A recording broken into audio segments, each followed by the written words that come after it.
Hello friends, আজকে আমরা বানাতে চলেছি ডিম আর চিংড়ি দিয়ে চপ।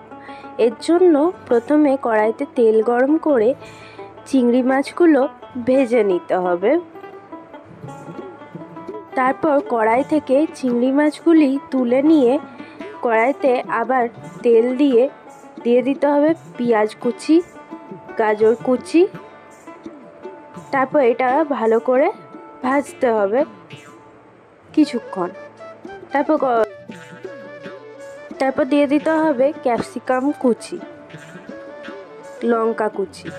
এটি ভালো করে ভেজে নিয়ে দিয়ে দিতে হবে কাঁচা লঙ্কা, রসুন, আদা বাটা। এটি ভালো করে মিক্স করে নিয়ে দিতে হবে টমেটো কুচি, হলুদ গুঁড়ো, লঙ্কার গুঁড়ো। তারপর সামান্য পরিমাণ নুন দিয়ে মশলাটি ভালো করে জল দিয়ে কষিয়ে নিতে হবে। তারপর দিয়ে দিতে হবে সেদ্ধ করে রাখা আলু। এরপর এটি ভালো করে মশলার সাথে মিশিয়ে কিছুক্ষণ ভেজে নিতে হবে। তারপর সিদ্ধ করা ডিমটি কুচি করে এই আলুর পুরের সাথে মিশিয়ে ভালো করে মিশিয়ে নিতে হবে। এরপর এতে দিয়ে দিতে হবে আগে থেকে ভেজে রাখা চিংড়ি মাছগুলি।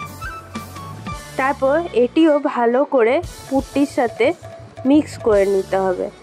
তারপর এই পুরটি হাতের সাহায্যে গোল বলের মতো করে কর্নফ্লাওয়ারের গোলাতে কোট করে ব্রেড ক্রাম্বসে কোট করে সব গোলাগুলি তৈরি করে নিতে হবে।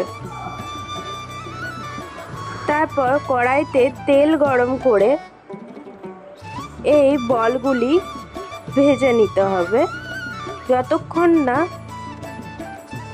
বলগুলি গোল্ডেন ব্রাউন হয়ে যায়।